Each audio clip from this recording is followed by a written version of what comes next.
Welcome back, everybody. It's so nice to have you here. Welcome to the show. My name is Sid, and today I'm back to talk about some more Seiya Classic Bliss. Today's gonna we're gonna be talking about episode number 2 of the classic series. So get comfortable, sit back, and enjoy the ride. Let's take a look at this intro.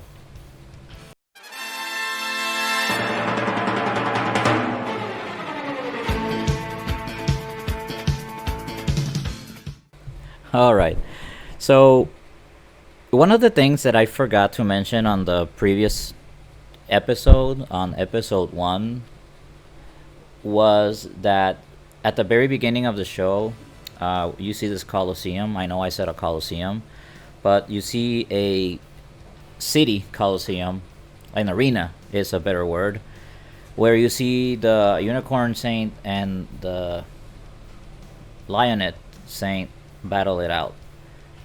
And the important part of that is that they present you a very important character, which is Saori Kido, purple-haired girl sitting on a throne, and then she's talking about Seiya.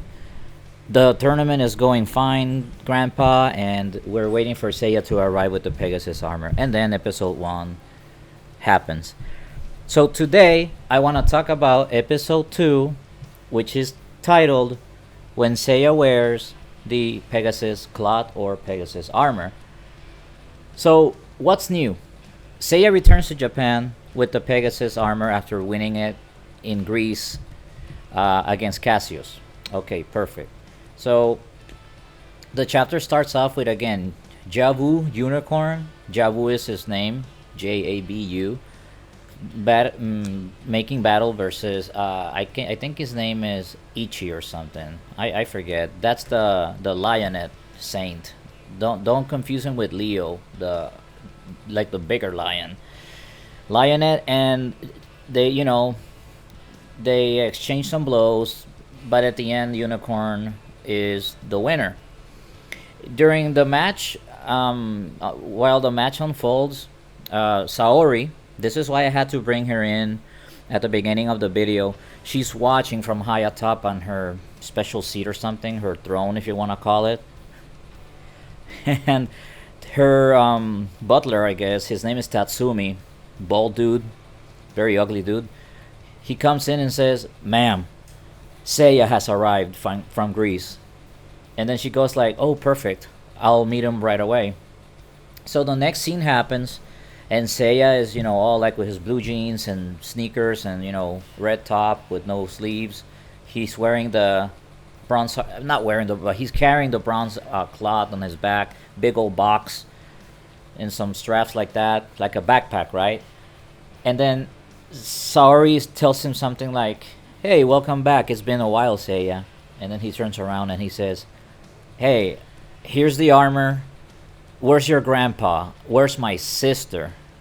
So, to give you a little bit of context, the agreement was Mitsumasa Kido, which is Saori's grandpa, had promised Seiya that if he returned with the Pegasus armor, he would allow him to see his sister Seika. So, because they got separated in the first place when they were children by Mitsumasa Kido, figures, right? So Seiya kept his end of the bargain and now wants to, see his sister Seika. "I want to see my sister now. Bring her here. Bring your grandpa now. I want to see your grandpa." And then Saori is so like calm and reserved, and she's like, "You can't see her, or you can't see my grandpa." And Seiya's so like, "Why not? I brought the armor because he's dead." And then Seiya says, I remember this clearly. "So he's dead. He deserved it," or something like that. I'm like, wow. But Seiya starts making demands like, "Okay, so since you're his granddaughter, you're gonna have to answer for his promises. Where's my sister?" And then he's all raising his voice and everything. And then all of a sudden, boom, door opens up, and that's Habu. And he comes in the room and he says, "Seiya, lower your voice, man." Lower your voice. You don't know who you're talking to, don't you? And he goes like, "Habu, I remember you. You're always so loyal, always been so loyal to Saori, huh? And then they exchange a blow or two, but they're equal in power, not versus Lionett, right? Where Unicorn was the better man, or the strongest one, the stronger one. So in the end, Seiya doesn't get to meet his sister because Hawu was blocking the way and Saori wasn't even agreeing to any of his demands. So in an act of rage, I mean Seiya just decides to leave, but they demand him to leave the armor, right? You can go away. You have to participate in the galactic tournament. That was the purpose of you going to your training for 5-6 years and coming back as a saint, as a bronze saint, and now you have to participate. You have to kill each other to earn the gold armor of Sagittarius. Seiya's like, what? I ain't participating in no galactic tournament. I didn't sign up for this, so I'm leaving. And that's when Hawu's like, you little bastard. He, in an act of rage, he attacks Seiya so hard that his box falls off to the ground. Boom, I think it weighs a ton. And Seiya just decides to turn around and leave. This is not worth it. Forget it. And then he leaves. And then Saori, I think she says something like, don't worry, he'll come back. I just know it. So Seiya leaves, having no idea where to start looking for his sister, Seika. And he ends up in the orphanage.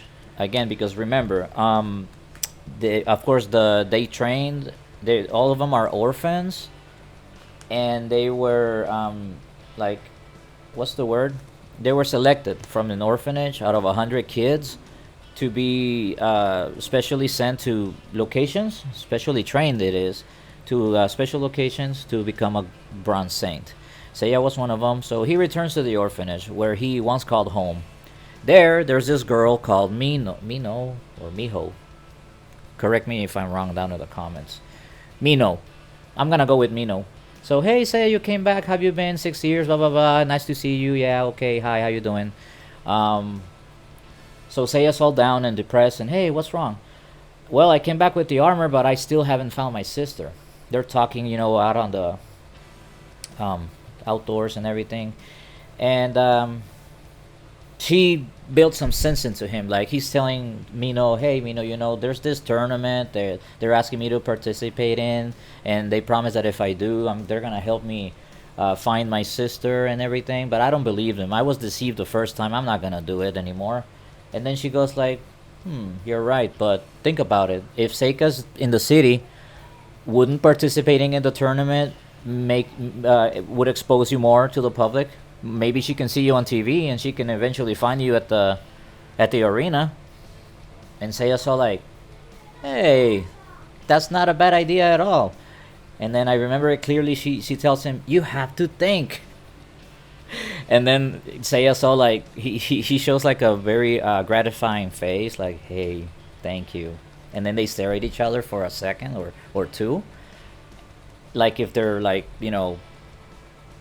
gonna kiss or something. I don't know. The scene is weird. They stare at each other for 3 seconds, and then one of the little kids in the orphanage, I think his name is Makoto.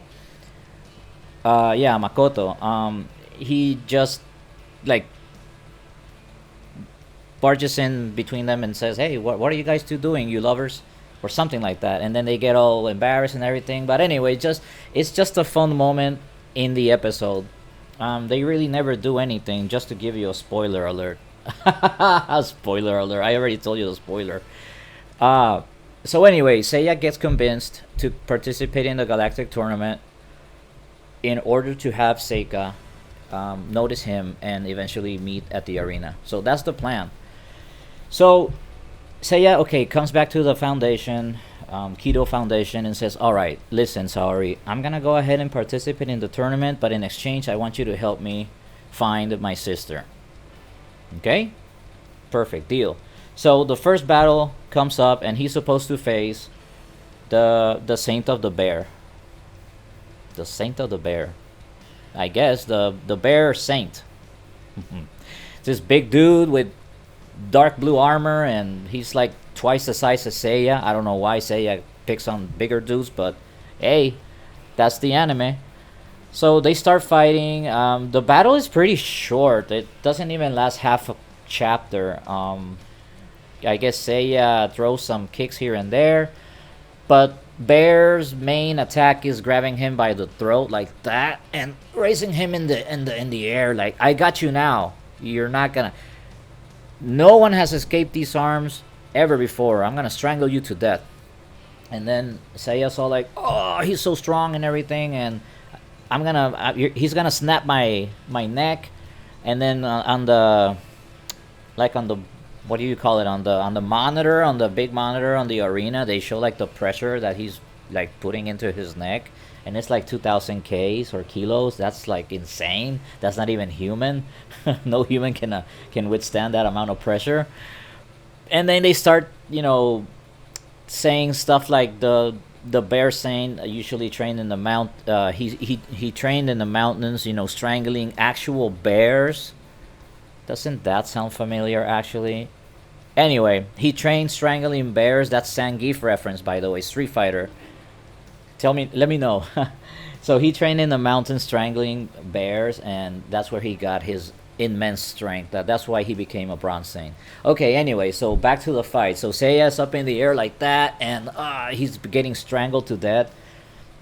And then, again, he says, no one has ever escaped these arms. You're in my grasp now. Just say you're done. Surrender. Seiya will never surrender because he's thinking about his sister. If he surrenders, he won't be able to battle anymore. And he kind of faints, right? He faints and he starts, like, having backflashes about his training with Marin. Remember who Marin is? Marin is the red-haired Silver Saint of the Hawk. Yeah, of the Hawk. And who was his mentor back in Greece. So he remembers that in order to defeat your opponent, you gotta beat him in his own terrain. And then in that flashback, Seiya, like, he's sleeping through the lecture, I guess, and then Marin like scolds him, like saying, oh my god, you're sleeping again, when will you learn? He remembers that fondly, and he wakes up after remembering that, and then he says, I'm gonna beat you in your own terrain, watch who I am. And then he grabs Bear's both arms, and then he starts to like put them apart like that with more strength. And then he eventually does, he separates both arms. And then when the bear can't believe his eyes that Seiya's actually stronger in strength than him, he actually has his arms open wide like that. Seiya launches like a gazillion kicks in one half of a second. And then Seiya like stands like giving him his back, and then Bear is all like, why isn't he moving? Like, what happened? Keep fighting. No, he's already.